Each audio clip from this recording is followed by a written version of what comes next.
Ito, may aircon. Pinanggalan namin, ginamit namin sa bahay sa kabila. Actually, meron din. Okay na lang yan.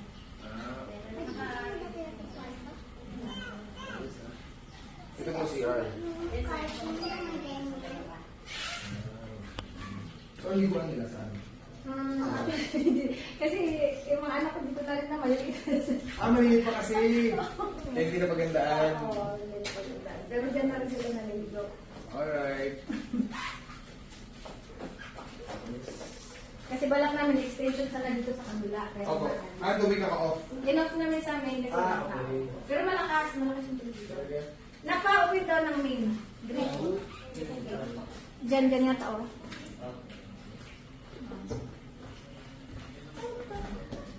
Ayan. Okay naman. Nakaupo na. Ha? Ito yung tubig o nakaupo.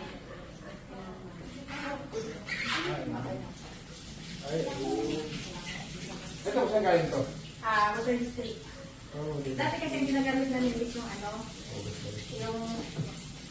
yung nawasa kasula. Kaya yung kasula, nagdodoble kami sa gastos kuryente.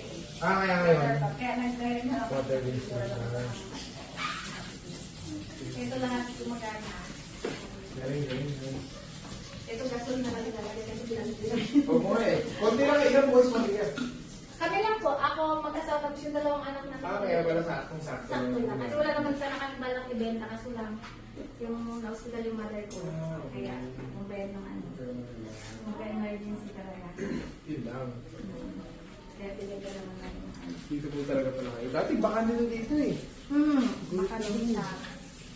Ito yung pasadal ko yung Ako, dito na. Yan yun, pinalis na ako nila eh.